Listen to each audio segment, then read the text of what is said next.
A little bit more about the community's reaction and the pending investigation. I'm joined by RT's Anastasia Churkina herself. So, Anastasia, I know it's a little bit noisy there. Let me know if you need me to repeat myself. But we just saw your report from last night, and things were looking really dicey. How has Ferguson been today?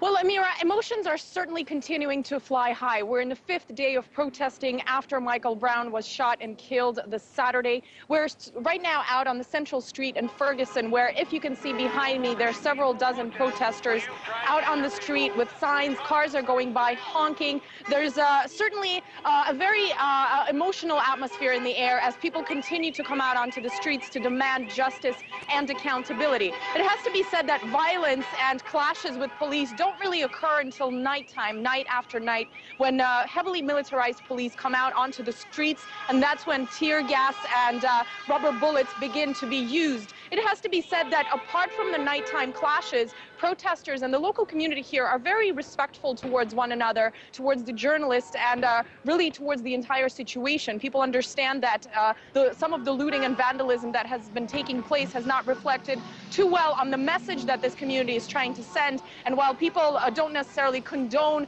some of the looting that has taken place, they're continuing to say that desperate times unfortunately call for desperate measures. This community is trying to make sure that their voices of indignation and outrage are heard.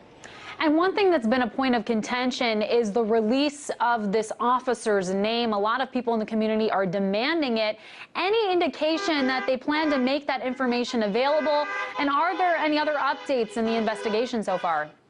Well, Amira, curiously, no. It's been 5 days since the shooting and the death of Michael Brown took place, and the police here locally has decided that it's not in the best interest of this police officer to release his identity and his name. And certainly the community is very outraged about this. They say whenever any type of murder occurs and the police knows who was potentially a suspect, they release these names and this information. In this case, that has not been the case at all, because they're fearing for this officer's life because of the amount of outrage that this community has been expressing over this incident. In terms of the investigation, we do know that, of course, locally there's one ongoing, that the FBI is conducting an investigation, as well as the Department of Justice. And of course, the U.S. president has promised an independent investigation, but any real specific results of that are yet to be seen.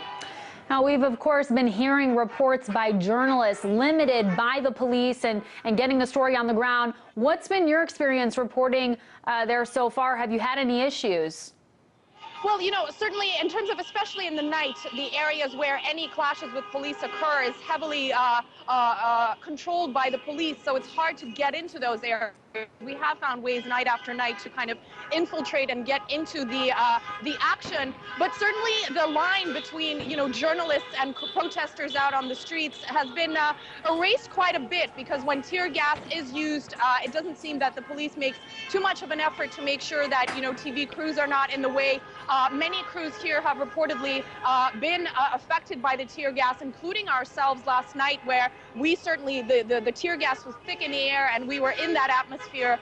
Certainly it's been quite an intense experience, and even last night when we were going live, we had an explosion go off just meters from where we were standing. So it's certainly quite a volatile situation, and of course we know that there have been journalists even arrested for doing their job here. So quite dramatic to be reporting from here, it has to be said. And Anastasia, the protests haven't seemed to let up. Is the community expecting more commotion this evening? Amira, I wish I could say hopefully not, but unfortunately that has not really been the case, as we've seen for 4 nights in a row up until now. We'll see what unravels tonight. People have been, in fact, coming out onto the streets. Yesterday, we did see the most violent clashes thus far, and it looks like this is not going to die down because of this continued issue existing. And we do think that more people are going to be coming out onto the streets. There have been met with riot police, and certainly the trend usually is that over the weekend the numbers tend to rise. So we'll have to wait and see how that unravels, but we'll be certainly here to report on that as events unravel. All right, certainly a very active scene you're at. RT correspondent Anastasia Churkina, thanks for that reporting. Thank you.